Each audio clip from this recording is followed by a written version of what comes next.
short just like winter. New York, New York. New York be about the Knicks, huh? But the best thing about New York City is K-N-I-C-K-S. Everybody say go New York, go New York, go! Go New York, go New York, go! Hey everybody, welcome to episode 683 of the New York Knicks podcast. I am Jay, with me is Mark, and special guest today, Dolan J. Trump. Thanks for joining us, man. Jay, Mark, it's truly an honor to be on your show. I know we've been trying to do this for a long time. The stars finally aligned where I'm able to join the show. Yeah, but anyone that doesn't know, he has one of the most clever Knicks accounts there is on Twitter. Dolan J. Trump has a lot of funny things out there, and we're glad to have you on the show today, and glad to have you after the Knicks had a spectacular come-from-behind victory. How are you guys feeling during that game? I had drafted a eulogy tweet, and I said, you know what? Don't post that now. Don't be that guy. And I'm glad I didn't, because so many people did, and it just looked so bad afterwards. So showing some restraint. I was in a lot of pain when they were down 20. Dolan, how are you feeling? I was not drafting the eulogy tweets. I could not stand reading all that in the middle of the second quarter. I'll be honest. I was in the complete disbelief just seeing them go down by 20 points, and my leg was shaking probably for the entire game. But I don't know. If anything, I was drafting tweets more along the lines of we need to fight like hell, and the art of the comeback, something like that. So. I was just in a lot of pain. I was watching on I had some family in town. I was watching on delay, like an hour and a half behind the game. And every moment I was just like, how is this actually, how are we going to get swept today? My son's upstairs. I'm like, yeah, you don't have to rush down to watch the game. You just join me in a little while. I couldn't believe how. I didn't know you were on delay, and you usually message me during the game, and it was just radio silence, and I was gonna call the cops. I had family over, and I had blocked everything out. So the good thing was I had blocked everything out, so I had no idea the outcome of the game. My son comes down, he usually is watching a lot of the game with me. He doesn't come down to somewhere the late third quarter, early fourth quarter, and he's just the whole time Dad, I'm sure they're gonna win. They come back. Don't worry about it. I'm like, I don't know if they're gonna come back. Oh my God, Towns hits these free throws. The whole time I'm just stressing out. Afterwards, he's like, yeah, I checked the score ahead of time. It's fine. I knew we were gonna win. And I was like, That's funny. But what a goddamn game. What a goddamn game. And it went from last game where I was questioning whether the Knicks should have been traded for Towns. I felt so bad. Last game was pretty brutal, and Towns didn't look very good. To the fourth quarter, when all I was shouting was, give the goddamn ball back to Towns. Give the ball back, every time. It was just the craziest fourth quarter. Yeah, Towns is injured. He's really the most flawed superstar talent I can ever think of in the NBA. What other player can you think of that can look so bad, but then he's unstoppable? Yeah. Do we think he's he's like Randall, right?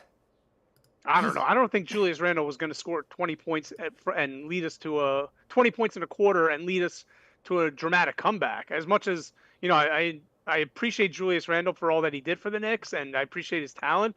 I can't ever see Julius Randle doing what Towns did last night. No. He's the heights. So the heights. You're right. So the heights of Towns are much higher than the highs of Towns are higher than Randle ever was. But he's just as a perplexing, a frustrating player. He does these crazy drives to the basket. Sometimes he has a lot of turnovers. His defense it's a lot of what we had with Randle in a guy with a higher ceiling version. Yeah, I think it's a higher ceiling, lower floor type of player. Sometimes he's taking shots from almost half court with 20 seconds left on the shot clock, and with nobody rebounding position. And could you just never do that again? And then other times he scores 15 straight points and he's unstoppable, and there's almost no in between. Right. He's the kind of player where also you're if I could harness this energy, we could be unstoppable. How do I harness this so it's he's this good always? Do we want to talk about the first two games at all, or are we just going to skip right to game 3? Oh yeah, we haven't recorded since last week. Okay. The only thing I'm gonna say about game 1, I don't know if I texted you guys my my conspiracy, not really a conspiracy theory, my wacko theory. I don't know if you saw Jim Irsay died. You saw that, right? Yeah. Owner of the Indianapolis Colts. His last tweet was something along the lines of like, "Go Pacers," like "good luck" or something like that.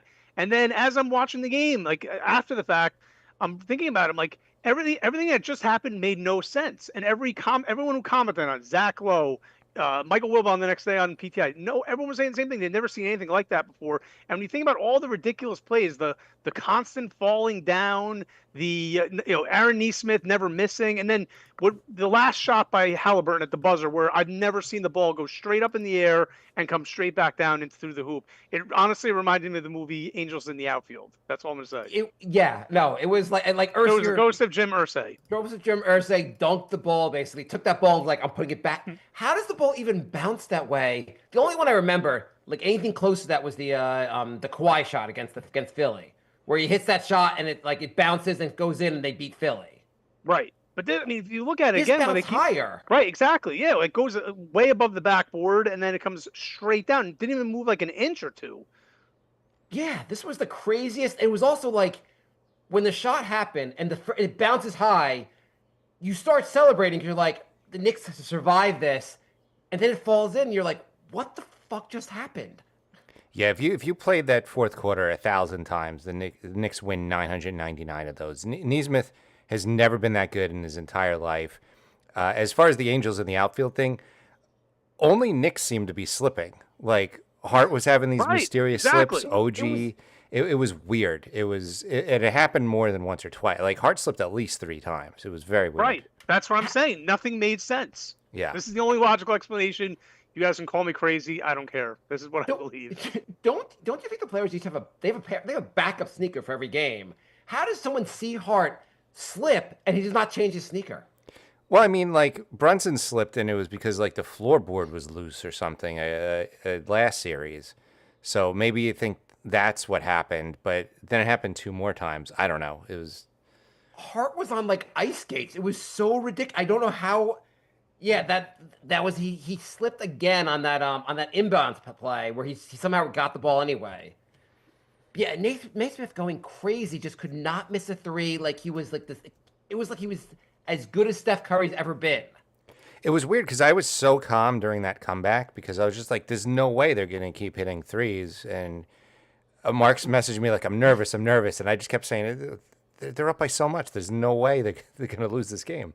So, Dolan, what were you thinking during this? Like, did you think the Knicks were going to melt down? How did you feel during game 1? Yeah, I mean, when they got down to 11, I'm like, okay. Then we got down to like 5, and then the missed free throws and the turnovers and the slipping. I don't know at what point I got nervous, but I think I blacked out that memory, to be honest with you. I think when when Halliburton's buzzer beater went in, I don't even remember what I was thinking, but because I thought they lost at that point. Everyone thought it was a 3. The Jay was texting me that like, wow, like Indiana's like has Ben Shepherd and Obi Toppin in. What's Carlisle even doing? Like they're like a disaster. And I'm like, Jay, I don't think you see what's going on here. Like, you've been a Knicks fan for all your life. You don't see the meltdown that's coming right here. And then Jay's like, after the Halliburton 3-1 in, he goes, I think you're right. Yeah, it was like overtime, and the Knicks were down. I was like, Mark, I think I'm nervous now. I think I'm nervous now. What's frustrating, though, is go. In those moments, when there's like, it was under 3 minutes left in the game, and let's say the Knicks are up by 11 points or 14 points, whatever it was.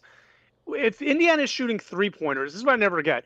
If Indiana is shooting 3-pointers and making them, okay, why don't the Knicks then at that point work the clock, take a higher percentage 2-pointer? I don't know how many times they got sucked into taking 3-pointers, like trying to go match for match with them with 3-pointers, because at the end of the day, they're not going to outpace you with, pardon the pun, with exchanging 2s for 3s at that juncture of the game, especially if you have a lead like that.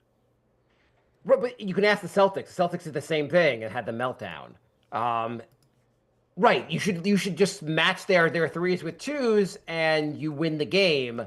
So much went wrong in that game. Like that bounce pass to OG under the basket. He doesn't fumble that pass. 99 out of 100 times he's not fumbled that pass. Right, because And Jim Irsay. it was, yeah, like the haunted game theory is better than any other theory I've heard. Right, so they at the end of the day they didn't collapse. It was a supernatural force within the garden. Yeah. So game one was haunted. I don't want to talk about it anymore. Game two. Remind me, so last year the Knicks were up. Did they go up 2-0 or 2-1? Like would they 2-0. On Indiana, 2-0. 2-0, yeah. That was They the went- game when OG like blew out his hamstring. Yeah. Okay, that's what I thought they were. And, So and Brunson left the game at a certain point when he had the foot injury, and then came back. That was dramatic game 2 win.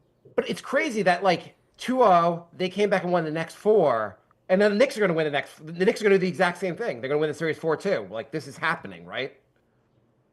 I really hope so. I don't know. I said before the season started, before the series started, I said Knicks in 7. So I knew this was going to be difficult. Yeah, that's what I said. too. I thought they would split 1-1, lose game 3, come back, win game 4, something along those lines, and then, like that. I didn't think it was going to be fall behind 0-2 in the series. The Knicks, I'm feeling the Knicks are going to win the series. You don't have.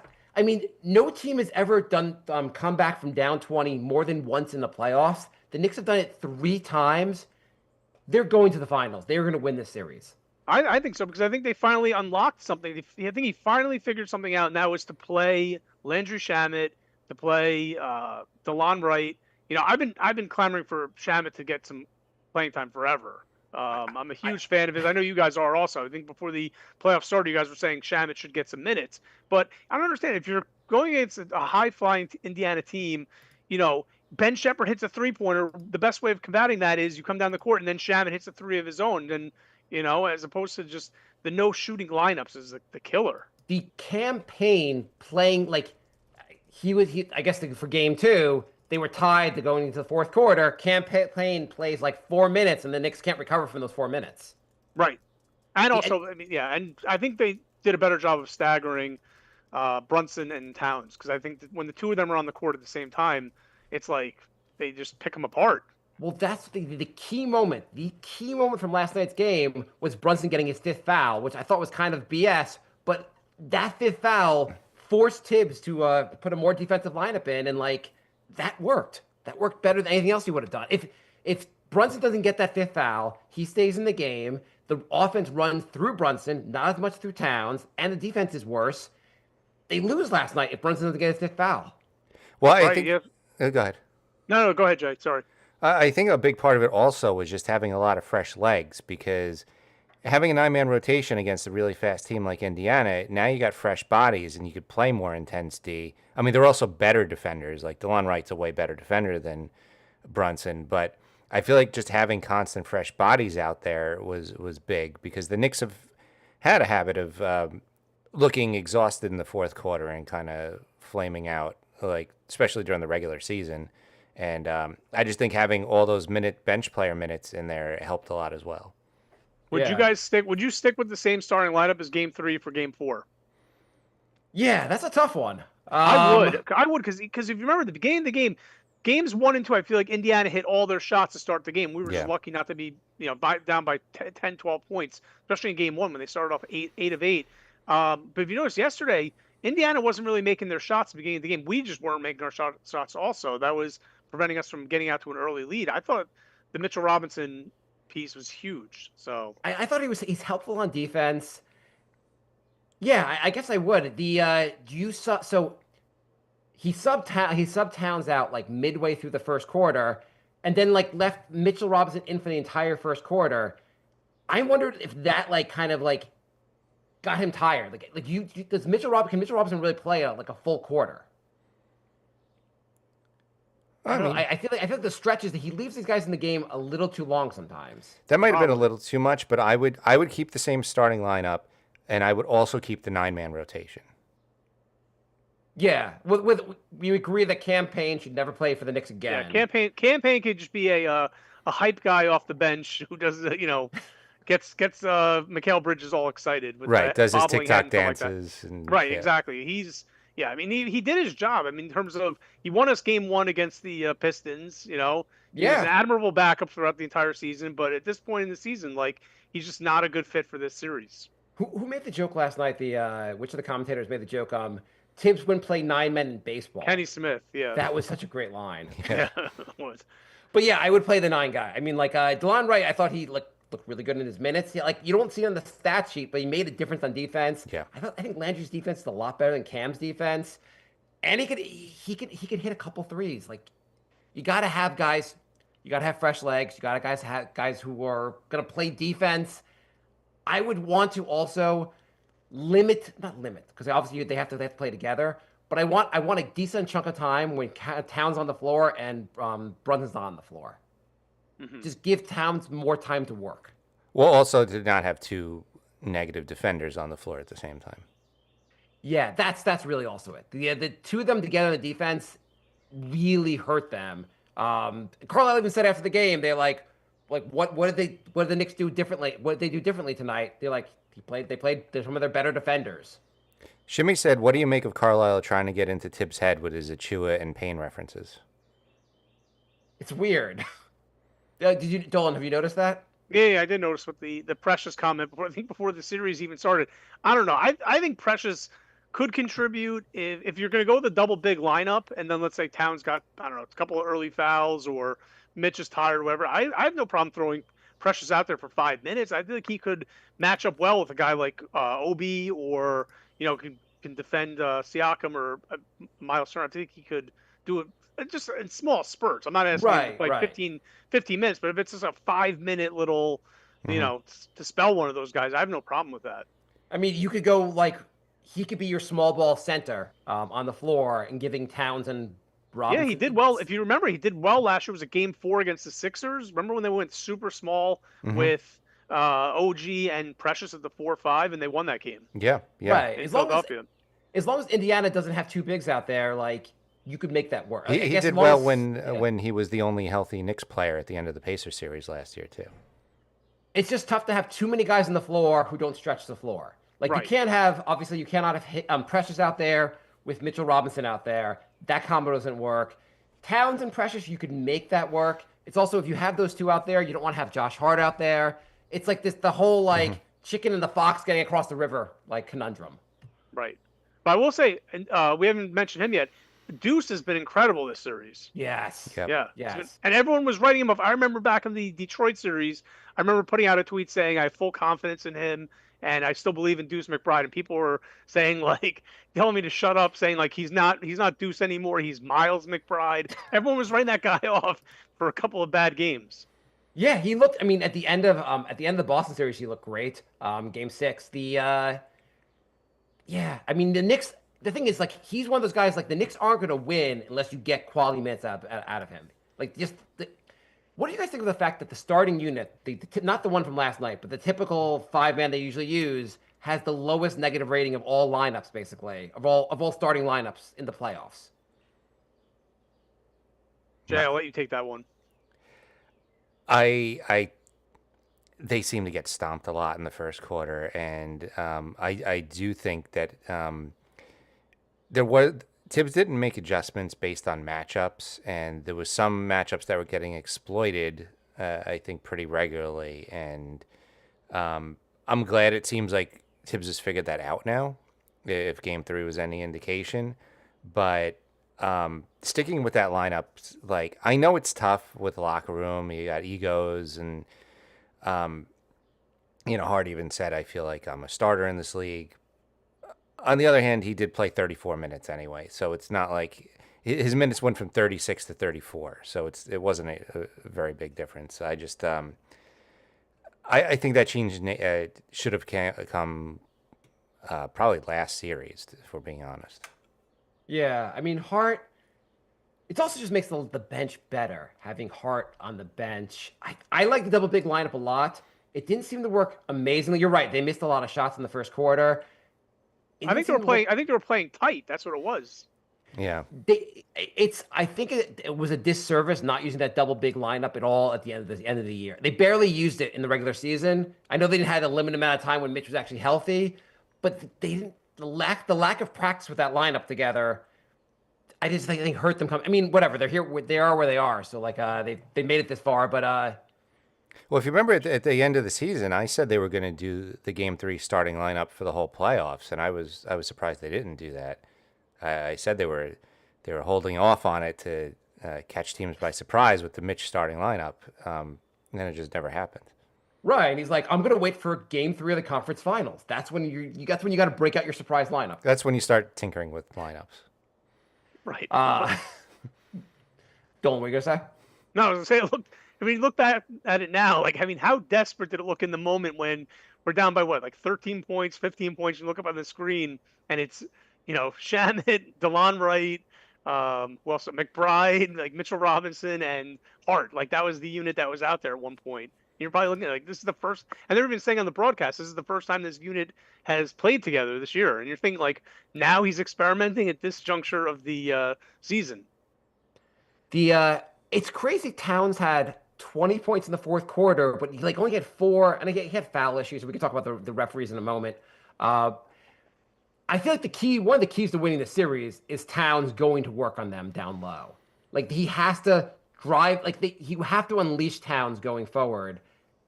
They don't seem to be able to stop him.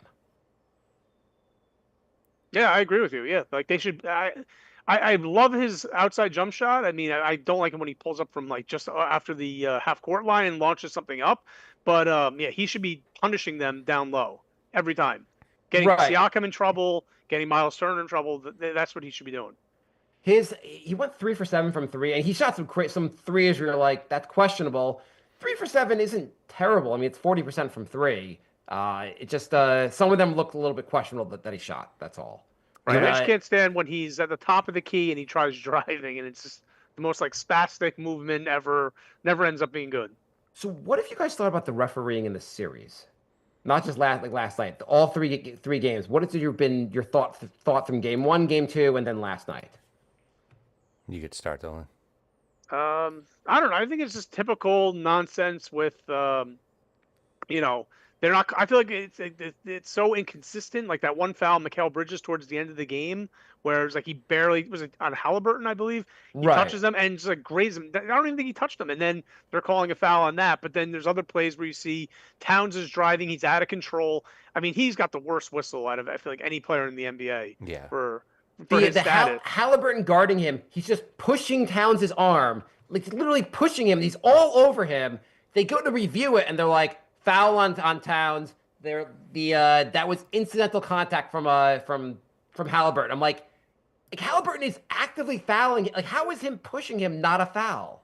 Right. It's frustrating. It's everything. It's not even just the fouling. Even with the goaltend in game 1 and overtime. Oh yeah. I remember when they said like usually the referees call it a goaltend just so they have the opportunity to review it and then decide if it's really a goaltend or not. Like the fact that they didn't blow the whistle in that moment, super frustrating because that would have put them up by 6.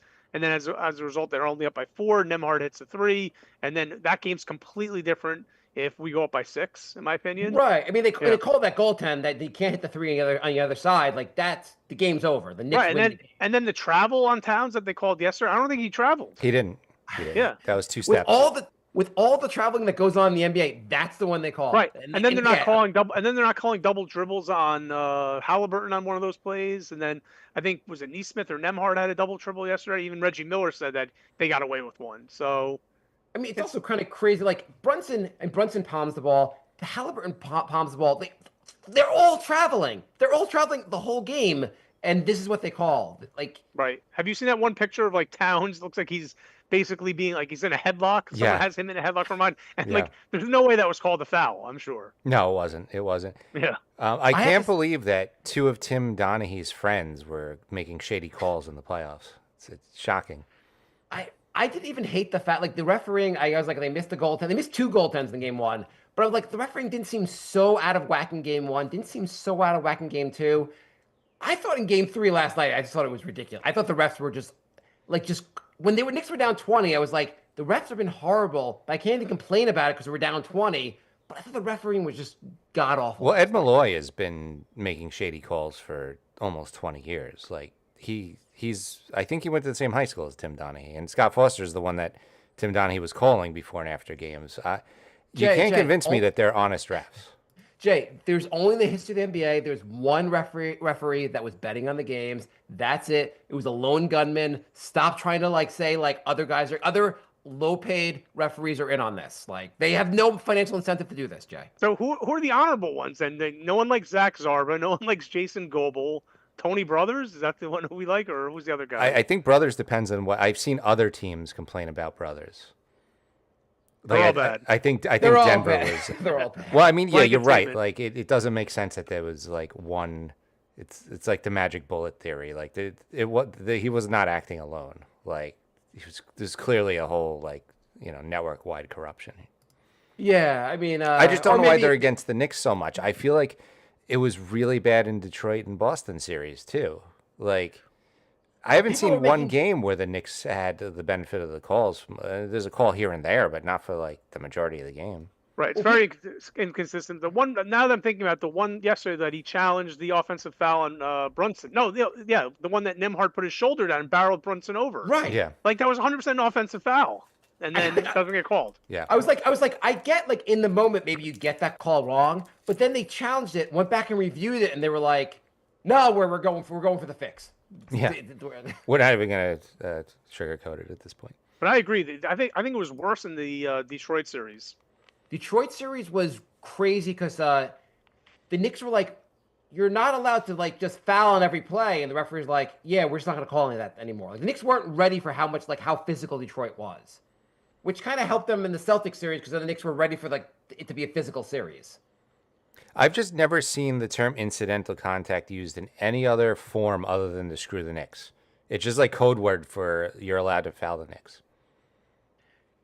Right. Yeah, I don't know. Yeah. I don't know. I've never seen. I mean, even with as I even said yesterday in one of my tweets. I mean, I've never seen a professional sports team where everyone is out to get them especially from the national media. Like it just doesn't make any sense. Everyone takes so much glory in like just shitting on the Knicks.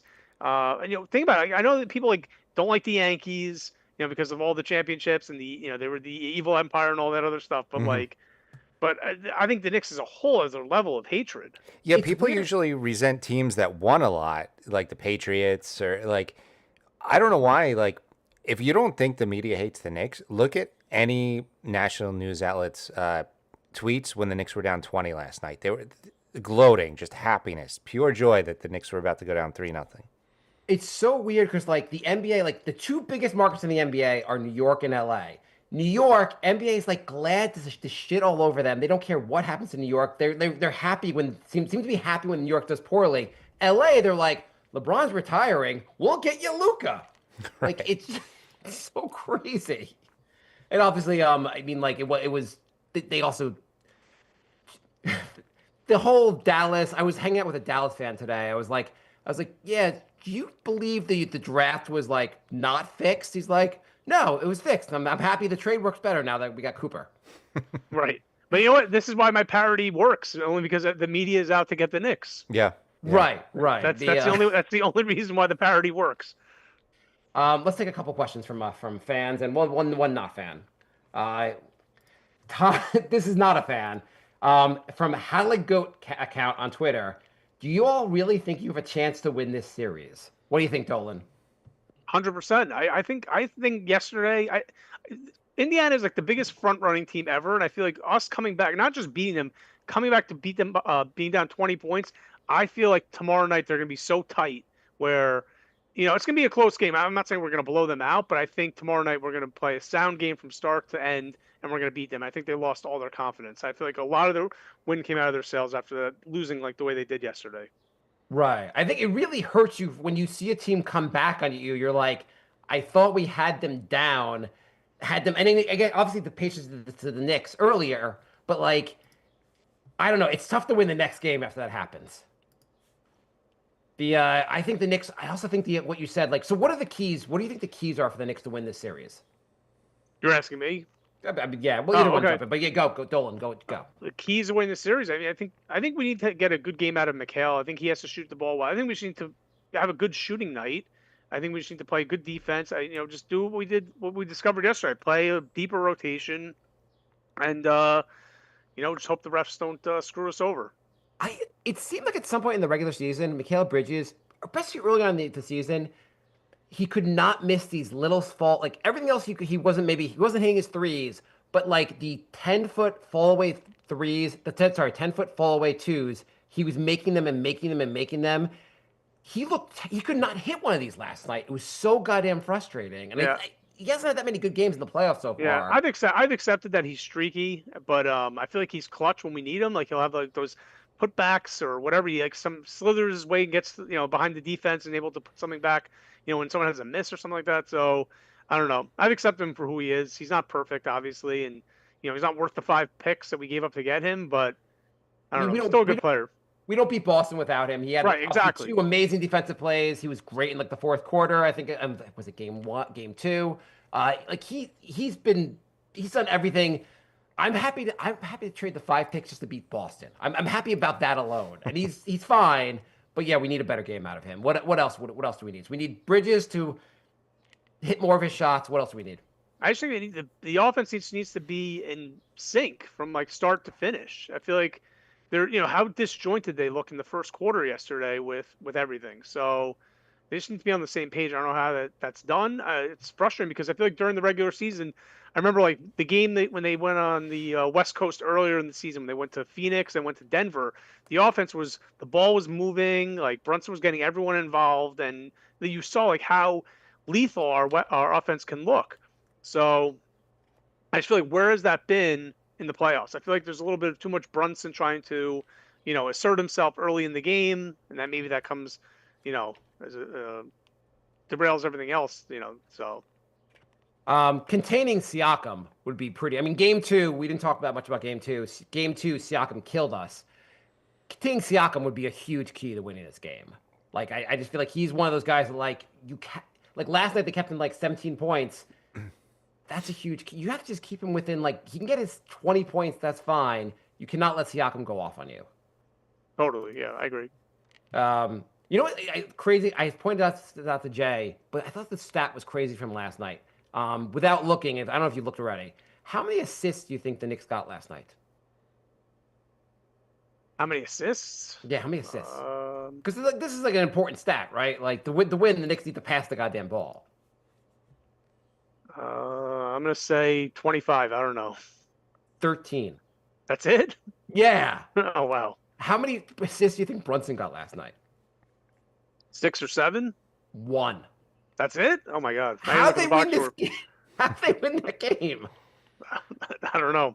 That's such a crazy stat that they had 13 assists. If you told me the Knicks got 13 assists, I would assume they lost by 40 points. Like just got their asses kicked, basically. Yeah. When Halliburton stole the ball and dunked it to go up 20 and Reggie Miller's like, this is the knockout blow. Like I was getting vibes that this was going to be very similar to that game where they beat Cleveland when they were up by like 50 points.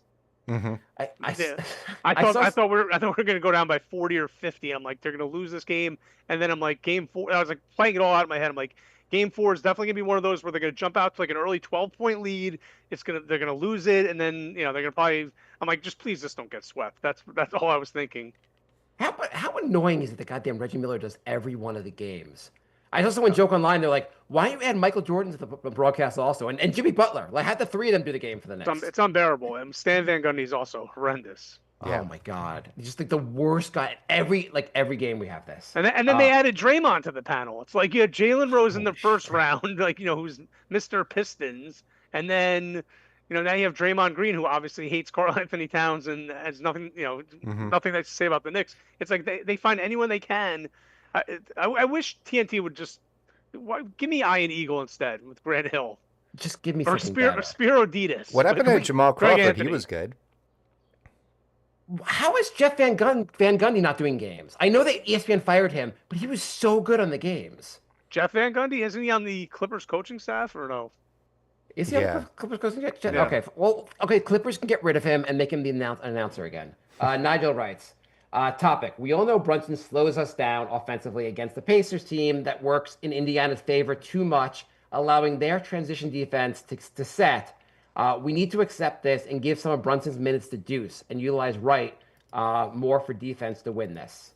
What do you think? He saw last night. This is his comments. Brunson played 31 minutes last night. Do you think Brunson should be playing under 35 minutes in these games and more Deuce, more DeLon? Jay, you want to take this one or you want me?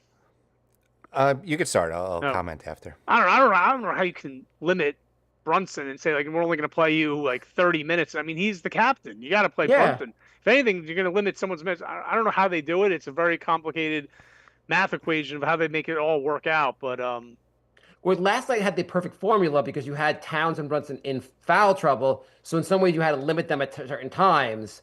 right, maybe it'll work out organically again. But Brunson I mean, I guess he fouled out the in that game against Boston. But like Brunson usually doesn't get a lot of fouls. And you're right, like in theory, Brunson should play 40 minutes. But I also get the idea of like we need more defensive lineups basically to slow them down. That's why you need maybe lineups where like more of either Brunson on the floor or Towns on the floor separately to make them the point of. I mean, I guess you also shouldn't have an ISO offense. You should have more of a passing offense to begin with as Right. well. Yeah. I think a big it's not, and I love Jalen Brunson. I don't want this to sound like that I'm bad mouthing by any means, and you have some ungrateful fans out there who do, but I feel like sometimes it's all about his mentality. I feel like when he comes out and it's like he wants to like kill the opponent, and it's all and everyone else is standing around. I feel like that's where the Knicks suffer. Right? When the ball's moving, we have so many weapons. So in game one, as the meltdown, I felt like the meltdown really kicked up when he came back into the game, because they had that lineup out there that was I forget, it was maybe it was Towns and Mitchell Robinson together, but we were playing really well without Brunson, and then Brunson came back in the game around 5 minutes to go, and then the meltdown ensued, and obviously like Brunson should be able to get us the. Like Brunson got some really big baskets. He's amazing. He's the captain. He's one of the greatest Knicks ever. Yeah, I don't know. Like there. Right, I heard it somewhere on whether it was someone's tweet or heard on a different podcast. It's like he takes it like personally, like where he wants to, like give it to his opponent, and I feel like forget the sight of like the whole team ball, Right. He can play hero. The thing is like. Well, so the next question is about Melo and Brunson. I'll mention in a second, but like Melo played hero ball or Randall played hero ball, and it felt like they didn't hit the shot. Whereas Brunson, you're like, I don't like hero ball, but Brunson kind of delivers a lot on hero ball. So it's like you're comfortable with him doing it, but sometimes it just screws us basically. Right. I mean, this was probably his worst playoff game of his career, so this is kind of an outlier. He was the only Knick with a negative. What was his final point total? 23 points. He was 10 for 10 from the free throw line, which saved him because he was 6 for 18 from the field. He was really bad last year shooting in games 1 and 2 against the Sixers, if you remember. Mm-hmm. Oh, yeah. If you look it up, I think he was like 7 of 25 or something like that, and like in the first game, it was like something really bad. It was like 20, like low 30s or high 20%. I mean, generally in the NBA, you live and die with your star players. And so, like, I'm willing to, like, live and die with Jalen Brunson, but you also have to find a way to make this work. I don't think Brunson should play less, but I do think the Brunson Towns minutes should be staggered more. One, you always have an elite offensive threat out there, but two, you don't have two negative defenders at the same time. Right. I feel like they don't need to play 40 minutes. I think the point I think Dolan made earlier about, like, guys just get tired, like, you're probably better off. I mean, the game will dictate this, but you're probably better off having Brunson play 35 minutes because you'll have probably better 35 minutes than you'll have a 40 minutes where he's just tired legs to get in the game. I mean, there's a lot of good defenders on the bench, too. I mean, last night the bench was McBride, Hartwright, and Shamet. All those guys are good defenders. So that's also why I like the extended lineup, because you're always having good defenders coming into the game. Which is kind of giving like the Pacers a taste of their own medicine, tiring them out. Because Wright was doing full court presses. Yeah, he played. I mean, like again, he didn't seem like he really wanted to shoot the ball. He had that one great pass from Towns under the basket, and he scored. But he didn't seem like him and Shamet seemed like kind of like they seemed like they felt a little bit uneasy with shooting because they were worried about like screwing it. I mean, Shamet hit a 3, but I felt like they both were like. Especially DeLon Wright, like it seemed like he was not going to shoot the ball unless it was he was wide open, like under the basket. What's good about DeLon Wright also is that he's 6'5", so he's a big, Right. guard. So he can neutralize Halliburton's size advantage. Yeah, Halliburton seemed like he did not like getting full court pressed. TJ McConnell, by the way, like I remember how irritating he was last year, and I'm irritated again with him this year. I feel like how is this guy who's smaller than everyone else besides me, but probably the same height as Brunson. But he kills us every game. He missed a key shot last night towards the end of the fourth quarter. When he missed that shot, I was like, we might do this. Like, Is he good against any other team, or does he just only exist to screw the Knicks? I don't know. It's like Dennis Schroeder from round one. Yeah. Schroeder did not miss at all. Yeah. T.J. McConnell used to kill us when he was on Philly. I remember I remember always seeing like I remember just like yeah, exactly. I think it was just the Do you Knicks. notice his shooting form? I tweeted this out last night. It's the same as what the graphics looked like in Double Dribble from Nintendo. Did they say that his dad was like a high school basketball coach? Yeah. But look at his Yeah. shooting form, how his arms are over his head. Mhm. And then I'll send you the tweet later on. You'll see what I'm talking about. Base Nick fan writes, who was the better ball hog, Melo or Jalen? I feel like Melo didn't make as dumb a plays as Jalen does in close games. And I would say, base Nick fan, I think you're misremembering Melo. Brunson's much better in close games than Melo was. Yeah. Much. I don't even think it's close. But plus, like, he does do hero ball, but he's also more consistently a willing passer. Yes. Well, he is the point guard also. Melo was not. He had the 62-point game where he didn't get an assist. Yeah. And I mean, Melo was an awesome scorer. So, Dolan, we'd love to hear a little bit about your origin story. Oh wait, we have two emails first. Oh, actually, I think we have go with the emails. Actually, I missed some questions also. Go. Sam writes, "Hey guys, can you explain how you can treat a game up by 8 with about 3 minutes to win Game 1 in the Eastern Conference Finals on your home court, and it's like the 42nd game of the regular season against the Bulls? I can't understand. What a fucking disgrace." Wait, what? This was after Game 1, where After Game 1, they didn't take the game seriously, and yeah. I was like last night. I felt like the Knicks. Like, what's he criticizing? Okay. Reginald writes, I'd like to hear your thoughts on what kind of coach the Knicks should look for if they lose this series. Do you think Tibbs should be replaced under these hypothetical circumstances? I feel like it's I don't. Do we really want to talk about the Knicks replacing Tibbs after they won a game? Tibbs making the conference finals locked him into the job. He's not getting moved. I think if they got swept, maybe he's replaced.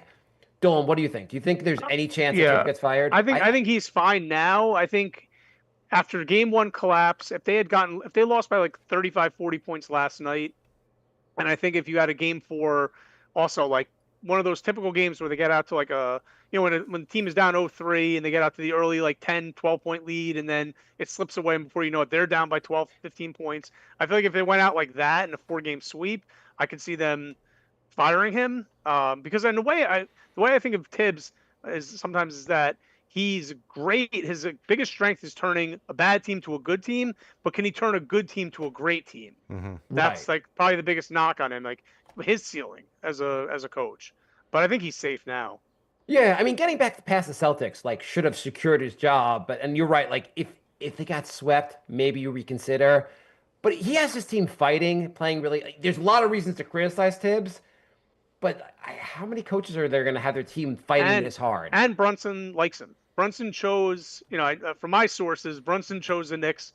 Big part of it was that Tibbs was there. So he did know Tibbs from like growing up, basically. So. Yeah. So he's got the full support of the captain. So yeah, I just don't see it. Reginald also writes, please reconsider ending the show at the end of the season.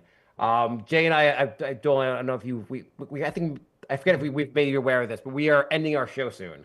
Right? I listen to you guys all the time. Yeah. Yeah. So I think we will do more occasional episodes in the future, but not regular episodes. I think that's the. Because what are you guys doing now? Once a week? Yeah, we're doing once a week. And there are podcasts that do every night. They're like there's the Locked On Knicks guys, which I think they do a good job. They do 5 shows a week. I just don't have the time. Jay and I both just don't have the time. We got offered the Locked On Knicks job, and when it was first coming out, when they first came to New York. The condition was we had to do 5 days a week, and we're just like, no, we can't do that. By the way, on a total separate, in the entire time we've done this show, I've never had anyone like recognize me or like The other day, I'm standing outside my daughter's school. They just had like it was like a they just had like a concert. They had like a chorus and everything else. And a guy just comes up to me and goes, "You like he knew me. He didn't even ask who I was. He just knew right away I was the guy from the show." I was like, "This is the first time I've ever been recognized for the show. It's outside my daughter's school." And by the way, the person who came up to me, I was like just stunned that someone had recognized me. I meant to be if I wasn't friendly, I meant to be friendly. I was just so stunned that anyone had ever recognized me from the show. It's an ego boost, isn't it? It was so. I was like, told my wife, and she's like, someone else listens to your show. I'm like, apparently. Well, I got a funny story. This is I'm not trying to be like a humble brag, but I went to Game 3 of the Knicks Celtics series. So my wife's company has a luxury box. So Yeah. I was there, and I'm talking to one of her coworkers' husbands, who's a diehard Knicks fan, and he's just like referencing all the stuff from like the early 90s. And I said to him, like, I wasn't really a big Knicks fan back then, to be honest with you. And he's like, "So how did you become a fan?" So I told him, like, "Yeah, I'm like, it's a stupid story. I started like this Twitter parody a couple of years ago." And he's like, "Oh," he's like, "Which one? I follow a bunch of them." He's like, "You like that Dolan Trump one?" And I'm like, "Yeah." I'm like, "That's me." And then the guy was like starstruck. He's like, "You're Dolan Trump?" He's like, "No, you're not." I'm like, "Yes, I am." I had to show him my Twitter. And then what's funny, we leave the garden, we get on the subway, and my wife goes, "So how did he figure out that you're Dolan Trump?" So I started telling her the story, and all of a sudden this guy taps me on the shoulder and he goes, "Excuse me, did you just say you're Dolan J. Trump?" And I'm like, "Yeah." And he's just like, he's like, "I follow your Twitter handle." He's like, "You do a great job." So Your That's your really account funny. that was like bizarre. yeah, your account blew up. Like, Yeah. you went from like 0 to 90 in like half a second. It was like It's a very clever idea. Basically, Yeah. merging the two individuals. yeah. Right. Um, I give a lot of my credit to Frank Isola and Evan Roberts. Without them, I never probably would have made it. did you ever? I guess when you first made it, were you like, when will I get contacted from the Knicks to take this down? Well, as I was telling you guys before we started the show, when I first created the account and I tweeted at Frank Isola saying I called him a third-rate reporter or whatever, and he went into my DMs and he said, "I guarantee MSG will have you shut down by Monday afternoon." And I thought I was like done. I was like so paranoid and like they're gonna find out, but it never happened. And then I was selling merchandise for a while, and then I was always paranoid about that, and then so. But I mean, lo and behold, but then I thought about it. I'm like, I don't cast Dolan in a bad light. So if anything, like No. I made him like more likable, and now he is likable. He's like hmm pulling up in the garden, throwing basketballs to like kids outside after each game. So it's like he's on a complete 180. Yeah. He's yeah. he is His image has never been better. I mean, his image has never been better. Him going on the roommates podcast also, like, I mean, the image was like the Knicks were playing well, so that obviously enhances his image, and he's kind of been very hands off. And he went on the roommates podcast, and you were like, oh, he sounds like such a likable individual on this roommates podcast. Like, he did such a great job on that. He sounded like an owner that really cared.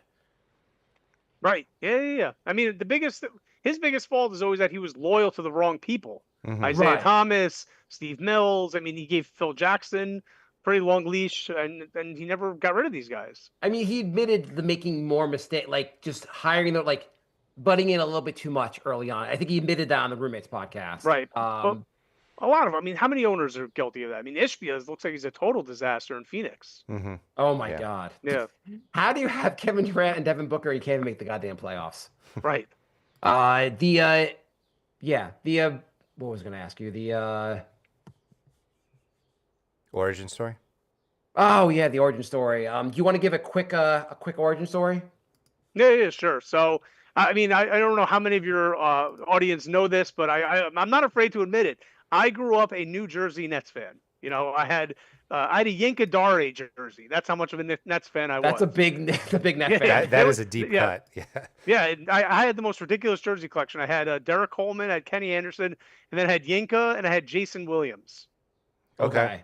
That's yeah. I mean, obviously, Right. good And players, then, yeah. of course, Jason Kidd. So I was a huge Nets fan growing up.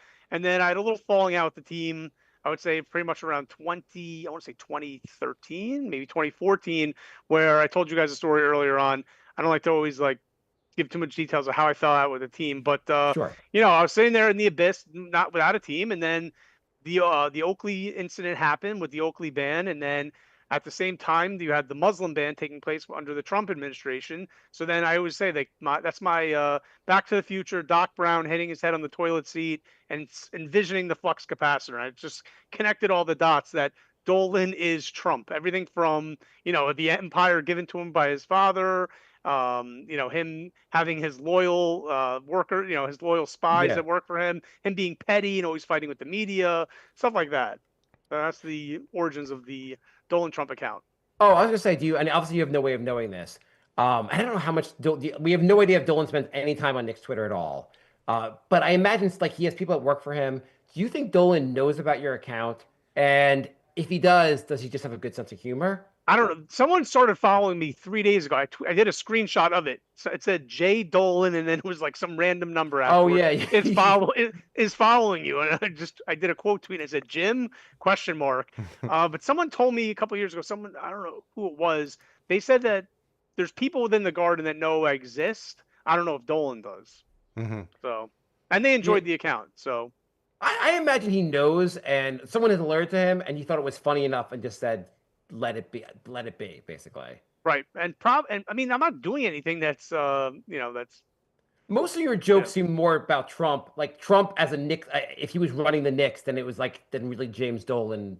It's really more Trump as the Knicks owner. Right. The only thing I can maybe see him like getting offended by is if I tweet out a picture of Dolan, like in his his JD in the straight shot, like pictures and stuff like that, or I don't know, but like I'm sticking up for the Knicks against the media, and I'm not doing anything that it's humor. I'm not bad mouthing the team or the brand. So if anything, I'm a mouthpiece for them. So. Like remember that incident with the fan who like told him to sell the team, and he had the fan like banned from the arena. Like, if he feels you were being mean, I feel like he would maybe have done something about it. But he probably is just like, if he's aware of it, probably just thinks it's a funny idea and just like probably doesn't follow it, but probably is like, or maybe just started following you 3 days ago and you're like gonna get your letter tomorrow. But yeah, maybe I'm gonna say for Dolan, I bet he has a good sense of humor. Maybe. Oh, I have no idea. Hope so. I would love to meet. I just want to meet him just so I can take a picture with him, and then we can Photoshop my face out and put the Dolan Trump face on on my body, and then it's like a real picture of me with James Dolan. That would be hilarious. That would be the kind best. of amazing. That would be kind of amazing. I mean, that like, would. When I met Joe Tsai years ago, we did the exact same thing. I took a picture with Tsai, and then we replaced. Did you ever see that picture of me with Joe Tsai or no? I don't know. I don't think so. I don't think so. I'll share it no. with you guys. Yeah, it's ridiculous. That's pretty amazing that you had a big picture with him, though. Yeah. That was a fun. So, as a Nets fan, someone who grew up as a Nets fan, the Nets' biggest moment outside of like when they made the finals, like in the early 2000s, the biggest moment was when they got Durant and Kyrie. And at that point, you had switched sides. You were a Knicks fan. Did you at all think about switching back? No, not at all. As I say, this is like the Nets were like a former marriage. I got divorced, and it was the best decision I ever made in my life. And I say that joining the Knicks fan base was the best decision. I was making that comment. This is when we had Frank Ntilikina and Enes Kanter, and we were winning 22 games. And meanwhile, the Nets were actually starting to like become a respectable organization with D'Angelo Russell and Karis LeVert and Joe Harris. But I never wanted to go back to the Nets. Absolutely not. And what's your lowest and your best moment as a Knicks fan so far? Lowest moment might have been Game 1 against the Pacers. That was brutal. That was really rough. I can't make it the lowest moment because they were there to like have that moment. Like you can't have. I feel like it's hard to have your lowest moment in the conference finals. I don't know, but I didn't go to sleep that night. That was. I mean, like I don't know, there's been a lot. I mean, like the Zion draft was upsetting. I gotta say that lottery. The 48 hours after that Game 1 loss, I just could all I could think, I was just in shock. Basically, I was like, I kept telling people I'm numb. Like this shouldn't affect me so much, but I am numb after that game. I couldn't talk to you about anything else for the next 48 hours. What's your best moment? Like you mean from like a game or just like from the standpoint of just being a fan? I don't know. Just being a fan, yeah. Being a fan, honestly, like I just think my Twitter account, like growing the way it has, like it's been probably the best thing. And I'm not a grifter like people, who say like he's really a Nets fan and he's just doing this. No. I'm a legitimate Knicks fan, and Well, now, Yeah, now, if you've, now anything, you've admitted that the Nets are just your ex-wife. correct, yeah, and I despise them. So Yeah, yeah, exactly. but if anything, like I read the book Blood in the Garden, I read the other book Knicks of the '90s. If anything, like I look back now, I'm like, I wish I was a Knicks fan back then because such a better history. Like those '90s Knicks teams were awesome. And Yeah. meanwhile, I was, I mean, I grew up in Jersey. That's why I'm a Nets fan. That's why I was a Nets fan. But we were going up against you guys with like Armand Gilliam and Mookie Blaylock and Kenny Anderson. It was like not a fair fight. Yeah. It with Knicks fandom, like if you're a Rangers fan, they're Islanders fans. If you're a Mets fan, they're Yankee fans. And I know there are Nets fans, of course, but it really feels like almost all of New York is just united behind the Knicks. So it's like there's no like, oh, you root for the other team. Everyone's just a Knicks fan, which is like nicer for the sport. Right. Yeah. We have So what predictions? I think we're coming to the end of the show. What predictions do we have going outside of the Knicks winning the series? Give us some hot takes for what's going to happen. Boy, you're really putting me on the spot. I mean, if this was like a week and a half ago, 2 weeks, I would have said we're trading Towns for Giannis somehow. I don't know.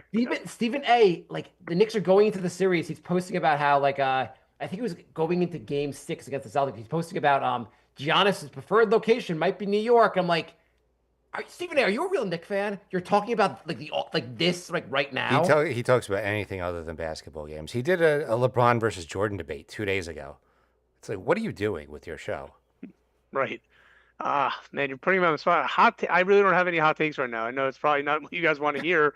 Bad for ratings, but I can't think of anything. To my defense, also, I just spent about 9 hours in the car. I was in Toronto this past weekend, so visiting family.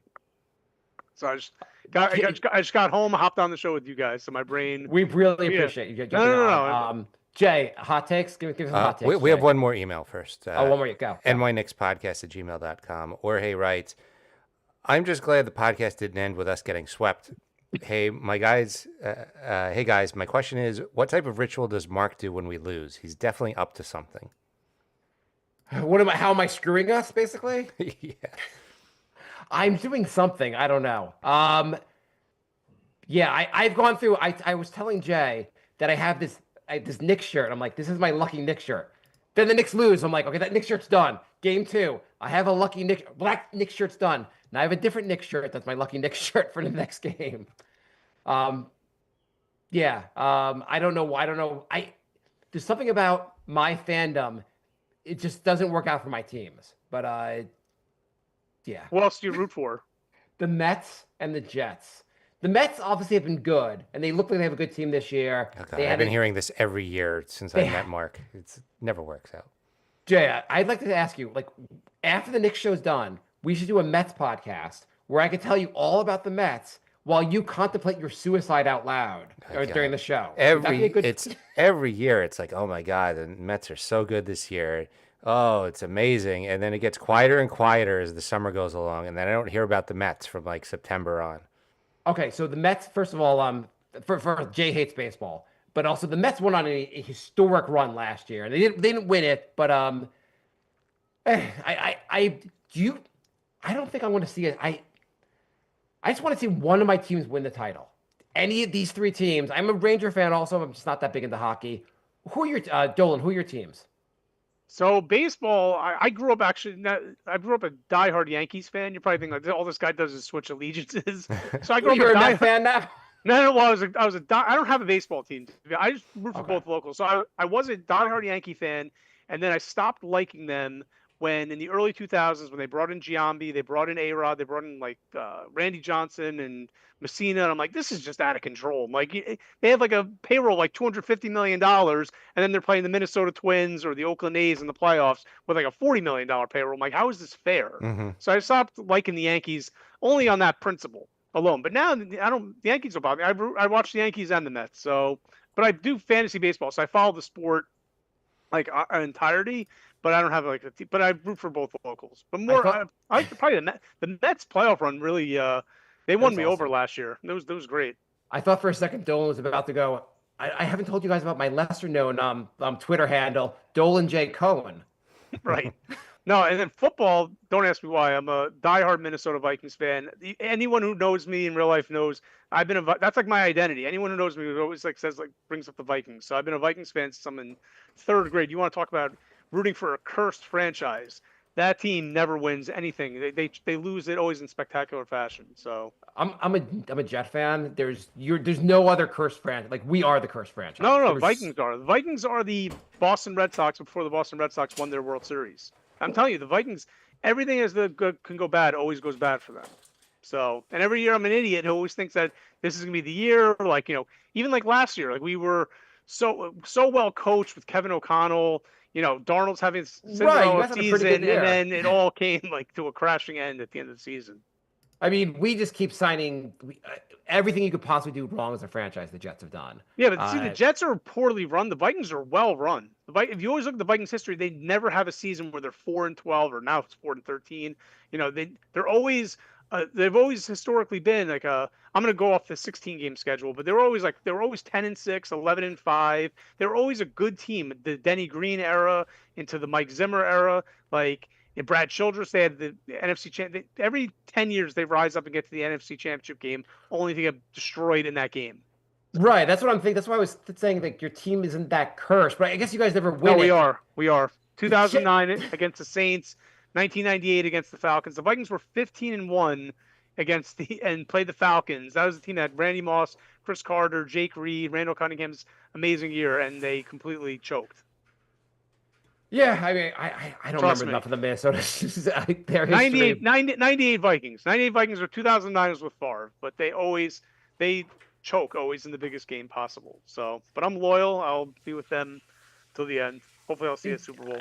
Hopefully, your team doesn't have a butt fumble or a sign a QB and have him tear his Achilles on play 3 of the season. And I mean, we've just had that just a terrible history also. But either way, we can reunite. We can unite on the Knicks being.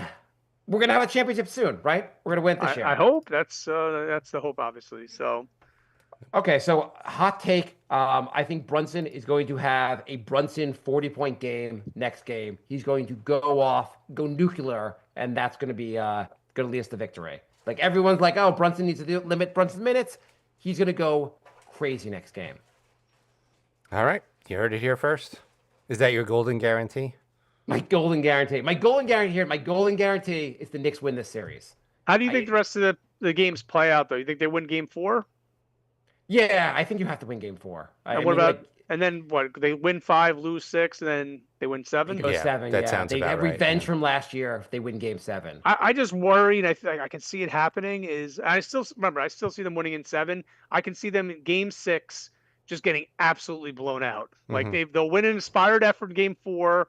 They'll win Game 5 pretty convincingly, maybe like 10, 12 points, and then in Game 6 in Indianapolis, I can see them losing by like 30. It'll be That collapse like they did Game 5 against the Celtics, that kind of thing. right, and then they'll rally back in Game 7. Will be a great, dramatic win. Oh, do we want to comment at all about the other series, OKC Minnesota? OKC wins first 2 games, and then Minnesota crushes them for Game 3. Is that a blip, or is Minnesota going to make a real series out of that? I don't know. I hope Minnesota wins. Yeah, me too. Yeah. I mean, Randall and Dante facing New York in the finals would be like just a perfect ending to the season. Well, I would love to see them win the series, but if the Knicks lose this series, then I don't want to see them win either. I would be having to see Randall and Dante in the finals, and the Knicks not in the finals. That would also crush me. Maybe I should be a bigger man and be very just happy for them, but I can only be happy for them if the Knicks also have success. Right. So what's your prediction for that series? My prediction? Yeah. They're probably playing right now, right? They're about to tip off. They're just about to start, yeah. I don't know. I don't know if. I feel like Oklahoma City is going to probably win that series in 6. Yeah. I hope I'm wrong. I hope I'm wrong though. I can't stand Shea Gilgeous-Alexander, his style of play. I cannot stand, and I don't know. For some reason, I can't stand Hartenstein anymore. Really? I don't know. I know he left and he had to leave because he was getting way more money and it was a great opportunity. But I don't know. It's something. Maybe it's because how the media was just like constantly talking about it all throughout the season. I don't know. I don't know. I root for Dante and Randall more than I do Hartenstein. I agree with that. Though. I definitely root for those guys more. Like I'm like, Hartenstein, he got the money, he got the prize. I don't care if he loses. Yeah, Versus, I really wanted them to lose to Denver. yeah, I wanted them to lose to Denver also. I would have loved to have seen Denver, Minnesota this round. Only if they had lost to Denver, I had the tweet all ready to go about how ironic it was that Hartenstein left the Knicks to go to a contender, and then the Knicks are going to be advancing further in the playoffs. That will hopefully you still get to send that tweet. There you go. Yeah, that's true. That could still happen. That could still very well happen. That would be awesome. Seeing the Knicks versus Minnesota would be just an unbelievable story for the finals. Yeah. Okay, I think that's Jay. Anything else? No, Dolan, thanks for joining us. It was great having you on. No, thanks for having me on. I'm glad, like I said, we were finally able to find a time. Yes. Absolutely. Yeah. Thanks for being able to jump on right after like an 8-hour car ride. No, it was good. All right. We will be back next week, hopefully talking about a trip to the finals.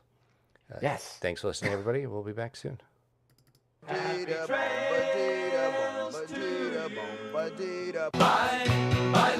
Goodbye, everybody. It's all over. Goodbye. It's time to go. This is the end. Say goodbye. You better go away. I'm gonna leave you. It's the end. Goodbye. Goodbye. Just leave me alone. Feels so good to say goodbye. I'm sick and tired and I'm saying goodbye. Goodbye, girl. Goodbye, goodbye, goodbye, everybody. All right. Yeah. Hope you had fun. Yeah, absolutely.